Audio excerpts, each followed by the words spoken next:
Hello and welcome along to the final round of UFC's Inside the Octagon for 2017. On today's show, we will be previewing the two top fights of the fantastically stacked UFC 219 card. Later in the show, we're going to be looking at the top contender fight between the returning Khabib Nurmagomedov and the number 4 ranked Edson Barboza. But first, we're going to be talking about title fight matters as the current reigning women's featherweight champion Cris Cyborg takes on former UFC bantamweight champion Holly Holm. Professional fighters have to have some element of danger. You don't get to know yourself without struggle. You don't get to know your boundaries unless you push them. You don't get to know who you are really unless you're tested. And Cris Cyborg's the scariest female fighter on the planet Earth. Oh my God! But Holly Holm is the most dangerous opponent she's ever faced. She destroyed Ronda Rousey. She's out! This is the most dangerous fight for both of these women. It's for their legacy and the featherweight title. All right, let's kick it off with the facts and the stats, Dan. And no disrespect to any of Cris Cyborg's former opponents, but this is truly the biggest test of her career. Great to see this fight finally happen as well. I think it was meant to be made earlier on in the career, but this is a great time to get it done. Absolutely, especially now Cris Cyborg is the champion. We really need to see someone that we know is championship quality really test her in that position. And obviously, you know, Holly Holm is probably going to be the best athlete that she's faced as well, which I think plays a big role in this fight for both of these. Okay, are we looking at anything here with these stats? Well, the only thing that really I think needs to be pointed out is this. Highest takedown defense in women's bantamweight history at 77%, but obviously Cris Cyborg, 95% takedown defense in her 3 UFC fights. So outstanding takedown defense. Obviously, as we know, Holly Holm's got great takedown defense. Now, she didn't have a great deal of success against Durandamy when she was trying to get the takedown, so I don't really feel like we're going to see a great deal of wrestling in this fight unless one of the two ladies gets caught with a punch. Nice one. And just one other thing that I'd like to say is how good it is to see women headlining in like a key marquee event as well at the end of the year. Exactly. Well, the same thing happened for the UFC 200. Amanda Nunes and Miesha Tate. So, yeah, women taking centre stage. It makes sense because, I mean, they always deliver when they fight, for sure. Absolutely. All right, well, let's get into the analysis then. And Cris Cyborg has rendered most of her opponents toast when they have tried to stand toe-to-toe with her. But she has a very different prospect now with a huge striking calibre. But shall we take a look back through her career and see what happened when people tried? Yeah, well, I think it's important to set the stage as to the person that Cyborg was when she came into the UFC, what people expected to see of her. I mean, she had this reputation of being this really overly aggressive, berserker kind of style fighter, very much like the old shoot box guys who she trained under for some time. But a lot of the time when you saw her against these women in Invicta, she was just too much for them, both physically, aggressively, technically too much for them. And obviously, when she gets her hands on these ladies, the strength advantage that she has is clear. I think that's going to be very different against Holly Holm. I think she's a very, very strong athlete, especially for bantamweight, but even for featherweight, I think she's going to be very strong. So she's going to need some of that strength and athletic ability if she can hold off this onslaught, because this is not a fight that's going to be won in the first round or so for Holly Holm. She's going to have to play the long game. She's going to have to withstand some of this barrage of aggression that you usually see from Cris Cyborg. There are a couple of individual tools that she needs to be watching out for, which I'll discuss in a second, but I mean, Cyborg's aggression is the one thing she can bank on. So she's got to build her game plan around expecting Cyborg to be overly aggressive and pushing forward. And never has the term an assault been more appropriate than when we talk about Cris Cyborg. But when you consider that kind of game plan, and then you look at Holly Holm, how does she combat that aggression, and does she have the perfect antidote for it? Well, I think she does, and the reason is because if you look at Holly Holm's fights, she deals so well with people that are aggressive towards her. Obviously, Ronda Rousey was an excellent example of this, where Rousey was adamant on closing distance quickly behind punches, getting her hands on Holly Holm, so obviously she can get the fight to the floor where she can employ her judo skills. But Holly Holm did an excellent job of using lateral movement, constantly forcing Ronda to walk towards her, so then she was able to set her up. The same thing happened with Miesha Tate in this fight as well, where Miesha Tate was constantly pressing forward. Now, you know, the relentlessness of Tate eventually paid off in this one, but the first 4 rounds were very difficult for her. And I would expect Holly Holm to use that kind of technique in this fight coming up. And when she does get clinched, when she does get closed down and someone gets their hands on her, she's excellent at maintaining distance, using that physical strength that she has, and then breaking and using body kicks. But this is the thing that's going to be key in the early goings in the fight, focusing on the side kick, keeping the distance between the two fighters. And obviously Holly Holm, she's a southpaw, she's a very long, tall, rangy fighter. She uses her reach, particularly with her legs, very, very well. So if she can maintain some of that distance with Cris Cyborg, possibly frustrate her a little bit and make her overly aggressive, that's when Holly Holm's going to capitalise. Because you've got to remember the amount of striking credentials and experience that Holly Holm has. You know, she's not going to be flustered by an aggressive fighter because she's witnessed that before. And one thing that's even more fascinating for me is when she was a boxer, you tend to find that she would get her finishes later on in the fight when she'd worn people down. Whereas with mixed martial arts, we've seen she has the ability to just one kick knock out people. And really, in mixed martial arts, we're seeing her best combative skills. And it's going to be really interesting to now see what Cyborg looks like in the later rounds, which I'm sure is what Jackson Wink are looking to do. Yeah. One thing that I've noted through looking back at Cyborg's fights is her progression and her evolution. And I'm really excited to see how that evolution is going to play out. Now she has such a stiff challenge, and I mean no disrespect to anyone that Cyborg's fought before, but the calibre of Holly Holm stands out. Absolutely. I mean, you know, I don't think it's unfair to say that if you matched Holly Holm up against any of Cyborg's previous opponents, Holly Holm will be the heavy favourite. Yeah, that's a really good point. You know what I mean? It's like, I'm not saying Holly Holm would necessarily beat everyone as comfortably as Cyborg did, but on paper, Holly Holm would be the favourite. And again, the striking credentials that she brings in, the championship experience, as well as her being physically a very big, strong athlete. You know, these are all going to play in because Cris Cyborg's such a powerful, aggressive fighter. And a lot of the time, she can get away with a few things because she's so aggressive.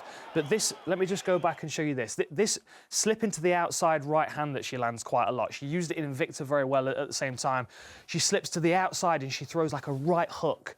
A lot of the time she cracks fighters with that. Now, she's not fought many southpaws, and I think that could cause a problem because obviously with her throwing a right hook, she has to be a lot closer to her southpaw to land it.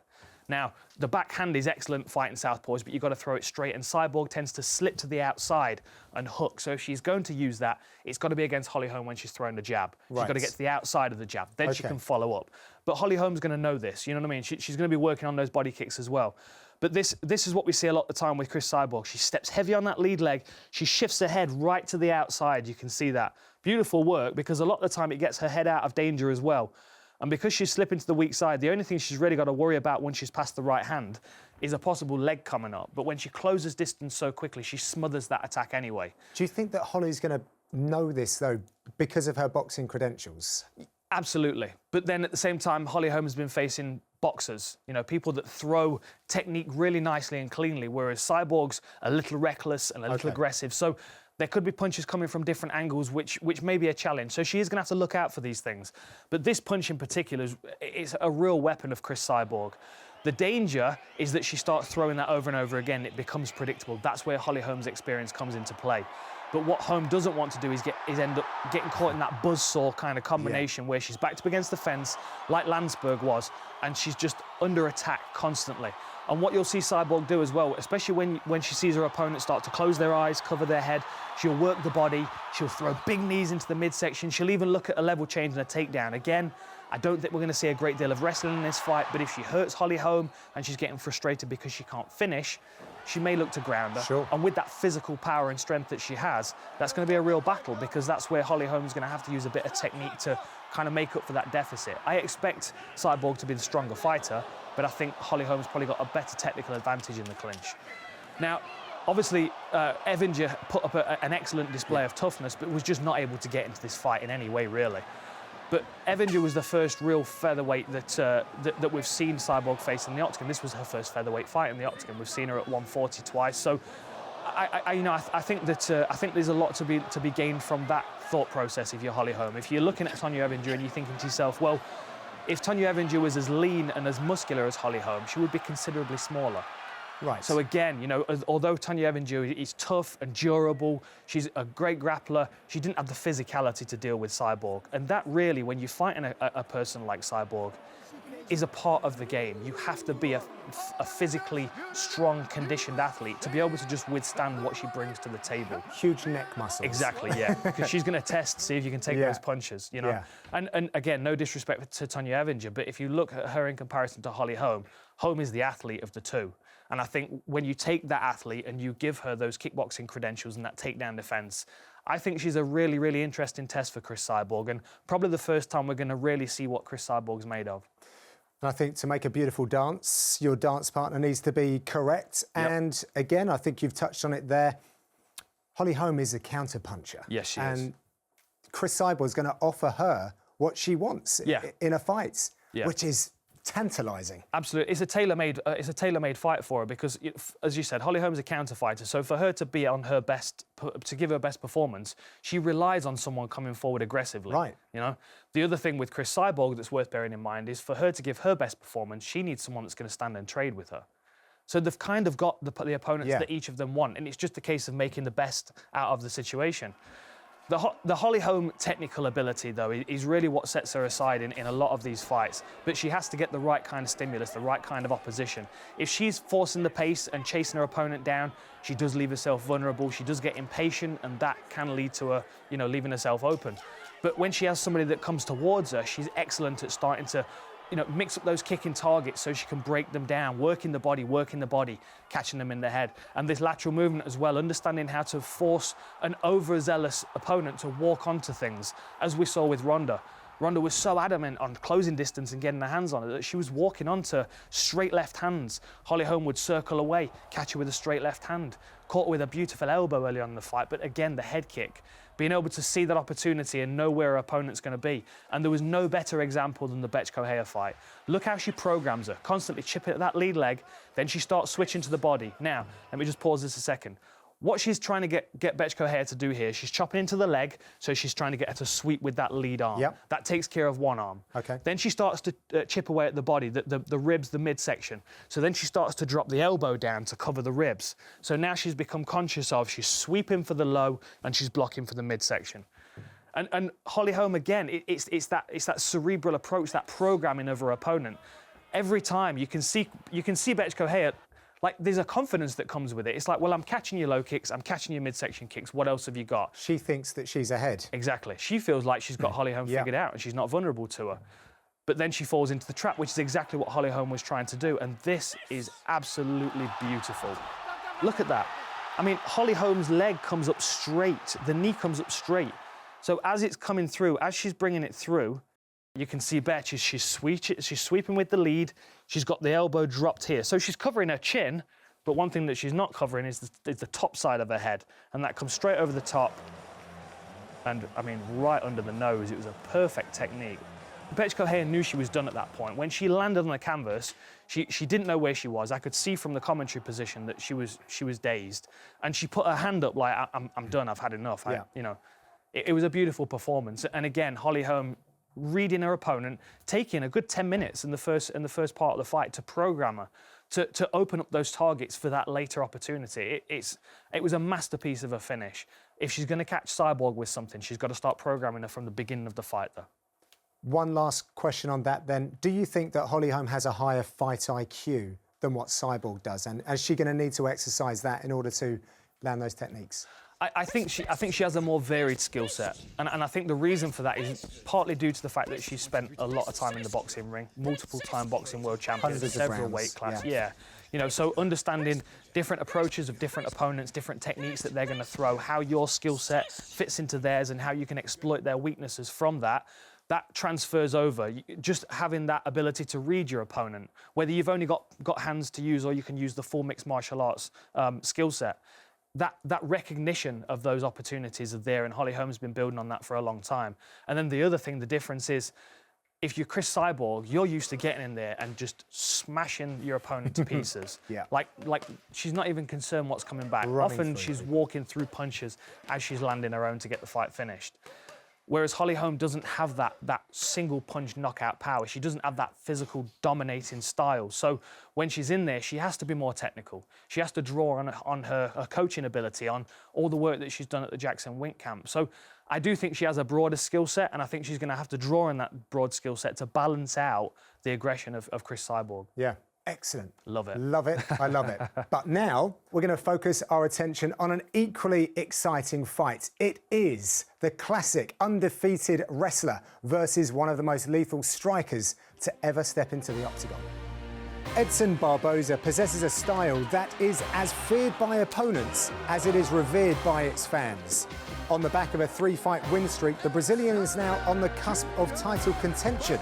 But in his way is the undefeated Khabib Nurmagomedov.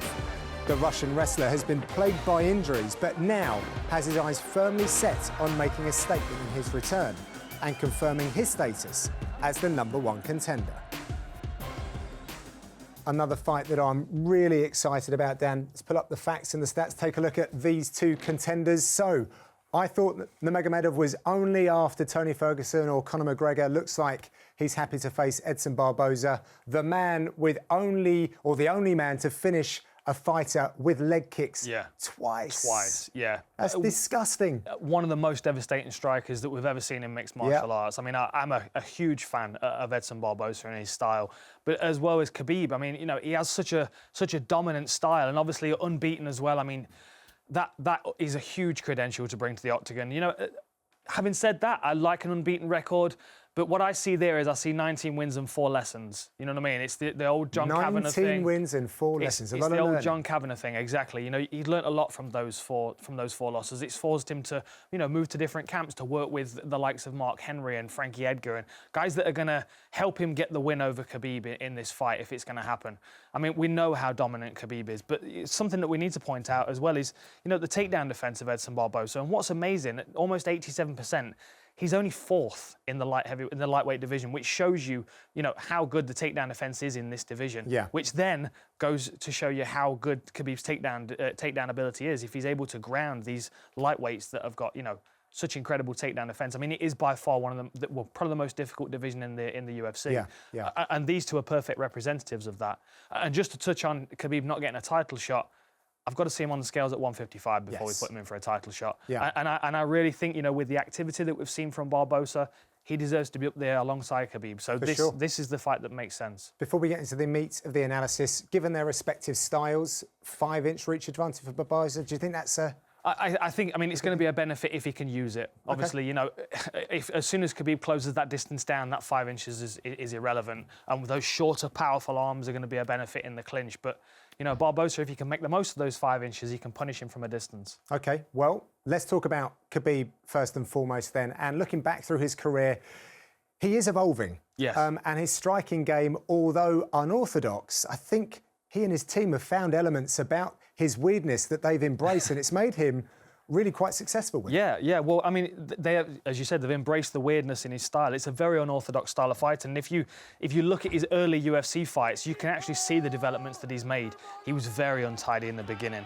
You know, I mean, wild swinging punches that left him open. I mean, he's getting caught with as many shots as he's landing. Right. The danger in an unbeaten record is that you don't have these opportunities to learn. You know, when you come up against a striker like Edson Barboza, that's when you realise you need to work on your striking. But you know, he has power, there's no doubt, and this punch is a very unusual one that he throws, because, I mean, there's not even really a name for it, because it's a hook position. If you freeze the punch, it looks like a hook. But it comes out straight like a jab. It aims for the jab target. He's going for the mouth and the underside of the nose, but he brings it up. So he hits with the top knuckles under the chin, which I actually can't think of anybody else that does it like that. It's a really, really strange punch. So as you can see him bring it up there, look, I mean, he's driving off both of his legs. As he's getting off the floor here, I mean, he's throwing that punch as he's standing up.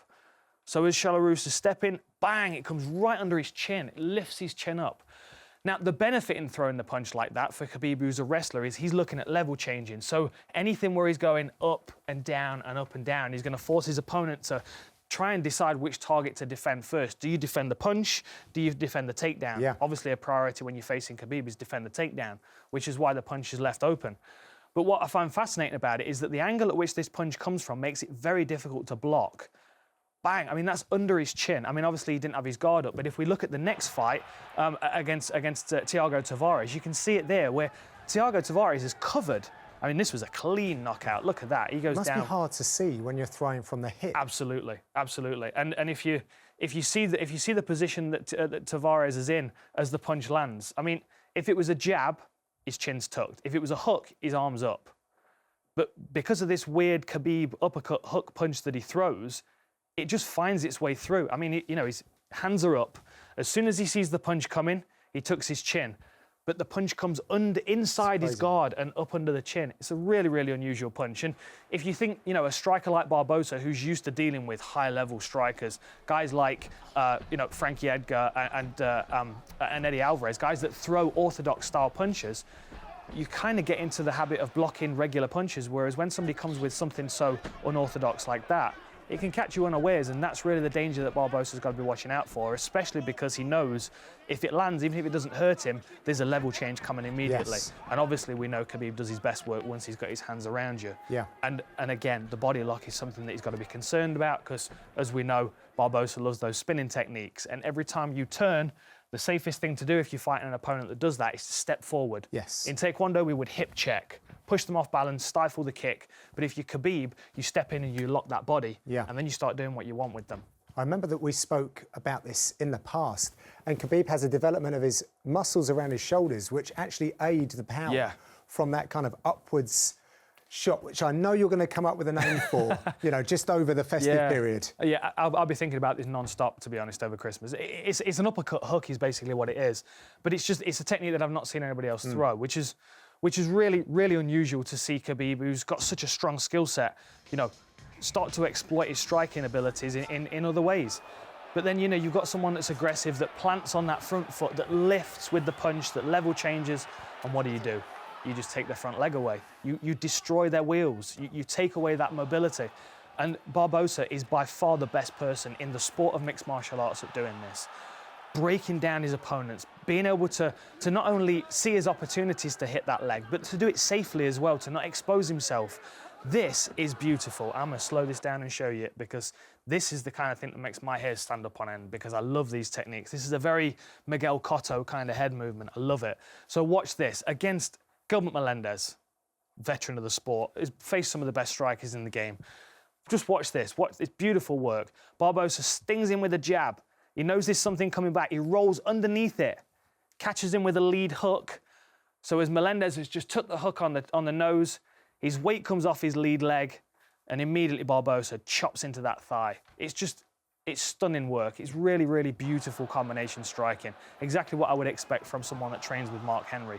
And then, as we talked about, the spinning kicks, if you can land that back kick, it is absolutely debilitating. But the danger is when he misses. Now, and I've left this in. Obviously, we know of the Terry Etim knockout. We've seen it so many times. You're going to see it a bunch more in the build-up to this fight, obviously. But this is important because he lands the kick but doesn't knock Bobby Green out. And the reason for that is because of the way it lands. If you're watching the replay, look at this. And this is my argument for not throwing spinning kicks against someone that likes a body lock, because Bobby Green's only just past the heel line there. He's only just into the lower leg. But because it hits him on the side of the head with the back of the leg instead of the heel, it knocks him off balance but doesn't knock him out. If Edson Barboza was maybe a foot 6 inches further away, that heel would have caught him on the temple, it would have been switched off. So the danger in throwing those spinning kicks is if your opponent is too close to you. And as you know, Khabib always moves forward. So the likelihood is if he throws a spinning technique, he's going to expose his back. And that is where the danger is in this fight. Really, he needs to stick to the basics. Work the leg, chop the legs away, take that base away, slow Khabib down, take his drive from his shot, take his drive from his weird uppercut hook that he throws, and then you start to focus on the body. And what's beautiful about this, let me show you this. What's beautiful about this is that he doesn't throw it like a proper Thai boxing technique. Now, in a Thai boxing technique, you're going to step slightly and you're going to drive with your knee and your hip. Obviously, the danger with that in mixed martial arts is someone's going to wrap that leg and take your base away, and then you're on the floor. So watch Barboza's hips as he throws this kick. He throws the kick, he feints there, beautiful work, throws the kick, and then the kick comes straight back. There's no turn in the hips, he doesn't follow through. So he's not turning and exposing his back, and he's not forcing into the kick, allowing someone to catch it. He throws the kick, it snaps into the midsection of Evan Dunham, and then he pulls it straight back. And look at the distance between the two of them now. It's beautiful work. Great beautiful adjustment. Exactly. Management of range, management of distance, understanding the tools that you've got. And Evan Dunham is one of the toughest people to ever step foot in the octagon. You can see, I mean, let's just look at the replay. You can see the pain on his face. In these type of situations, I mean, the worst kind of knockout, in my opinion, is a body shot, because you're conscious and aware that the fight is being taken away from you, as well as the fact that you can't breathe, you can't feel your lungs. Your diaphragm's not talking to your brain, your body's got no idea what's going on, and at the same time, your opponent's got his hand raised. That's what Khabib's got to watch out for. If he can use that spinning back kick to stifle his attack moving forward, then great, but there are risks in turning. I would rather him use those strategic Muay Thai techniques that just allow him to pick at those targets without really risking anything. In my preparation for this show, I was looking at a couple of interviews that Khabib has done. He's mostly withdrawn from the media for a little bit, but one that stuck out to me was, he said, "I like to knock people down and then torture them with wrestling." And I didn't think there was a more suitable phrase to describe his wrestling approach. Yeah, I mean, it is terrifying. It is terrifying. You know, any torturous. lightweight. Yeah, any lightweight in this division, when you get a contract through saying you're fighting Khabib, the first thing you think is, I've got to get my takedown defense up. I've got to bring my takedown defense up, because, I mean, we saw Abel Trujillo, who's a strong, powerful athlete with a decent wrestling understanding. But he was just manhandled by Khabib, and to the point where Khabib's kind of starting to, throw these freestyle, high-scoring point moves because he can, because he's comfortable in there. You know, Pat Healy, who's fought as high as middleweight, is an incredibly tough, durable individual. But Khabib just marches him across the octagon, slams into the mat. And even with the big slams, there's almost a recklessness to it, because he knows he can control them and take them down again. You know, Michael Johnson, amazing performance. Really took him down and was talking to him at the same time as he was doing this. You have to give up. I have to fight for the title. Terrifying. And then look at this, a beautiful Kimura, cranks that right up his back. You know, if he can do that to Michael Johnson, who is a high-level lightweight, he can really do it to anybody in the division. You know, it's really special to watch somebody like Khabib perform and to watch them progress through their career. But for me, it gets more exciting when you see them struggle with something and adapt. And we saw him get hurt in that first round of that fight, and he adapted and he overcame. And I think Barboza is going to bring even more problems to the table, but we've never seen Khabib fail. So the question is, how do you beat him? Okay, well, I guess that's as good a setup as any, because, you know, Nurmagomedov's wrestling is so high level, but, you know, we see Barboza has like a nearly 87% takedown defense, which is super high as well. Yeah, yeah. How does he get it done? Exactly. Well, I mean, even if he just defends a few takedowns, even if he's able to keep the fight on the feet for a short period of time, he's going to be able to start picking those shots. The more he frustrates Khabib, kind of like the main event, the more he frustrates his opponent, the more ability he's got to pick him off on the strikes as he's coming in, because he gets reckless, because he starts to reach and he starts to panic. And the thing that we need to pay attention to with Barboza's takedown defense is it's not a casual takedown defense. It's not backed up to the fence, fight grips, hold this position, get some oxygen. As soon as someone touches him, it's like a panic. It's like, to quote Robin Black, hot lava. I mean, he is literally treating the canvas like he cannot touch it with anything other than his feet. I mean, it's this panic, it's this scurry that he needs. He needs that. He needs to understand that if this fight gets grounded, every second that he spends on the canvas, it makes it doubly hard for him to get back to his feet. So when he does find himself in these positions, even if he gets a takedown, take him down, bail out, I'm done, I'm out. Know where your strengths are in this fight. And this, we talk about people setting up techniques. This was stunning. So he knows that Dariush is trying to get that single leg. So watch this. As Dariush is moving forward, again, very aggressive, trying to push forward, mixing his takedown attempts behind his strikes, using that long lead jab to level change so he can attack that lead leg of Barboza. So watch this. So Barboza's felt him attack that lead leg a couple of times. He knows he's looking for the single leg. Again, reading his opponent, understanding where the dangers are, where the opportunities are. So he throws the jab, he level changes. So this is the point where Barboza's looking, he's going, okay. Weights on his lead leg. His head's dipped off to one side. So I know where his head's going to be. Once he's thrown the jab, I know his head's going to be there. That's his target. Right. So now all he's doing is waiting for the stimulus to throw his technique. So he's moving around. He feels cramped against the fence. He's going to create a bit of space for himself. Throws a shot, finds his way off the fence, and then watch this. As soon as the jab comes out, bang. It's almost like he didn't even think about what he was going to do. It was like, as soon as I see the punch coming towards me, I know his next move. I know where his head's going to be. So watch this. Beautiful work. Dariush throws the jab out there, level changes, and boom. I mean, you can't get much better timing. I was going to say, doesn't get more clinical than that. I mean, you know, to look at a technique like that on somebody else, you're looking at someone like a Jose Aldo back in the WEC days against Cub Swanson. That kind of timing, that kind of understanding that when the jab comes out, you know where your opponent's going to be. You're banking on that decision of your opponent. So he throws the perfect technique to catch him. I mean, that could have gone terribly. If Dariush should have done something differently and he'd have not level changed into that position behind the jab, even if he'd have thrown a straight left over the top, if he'd have gone a jab and a big straight left, he may have knocked him off balance. But he was so certain that that was the right technique to throw based on his experience, based on years and years of training and of sparring. And one other thing I will add, if you think about the guys that he's got in his training camp, guys like Frankie Edgar and Eddie Alvarez and all of those tough Zabist, Magomed Sharapov and all of the other Chechen, Dagestani, strong, grappling-based fighters that they've got in that gym, every time he's sparring, those guys are trying to ground him. So he knows that he needs to get back to his feet. There's a desperation there, which is healthy, especially when you're facing Khabib. Do you know what that knee reminds me of? When Jose Aldo did it to Frankie Edgar. So a little link between that. One thing I like about this, before we wrap up, Nurmagomedov has looked great after he's had a layoff. He's kind of gone out there and said, I need my body to heal. And he's had time off again to rehabilitate and evolve. He has this mentality where he's willing to pick up new techniques. And Barboza's in fantastic form.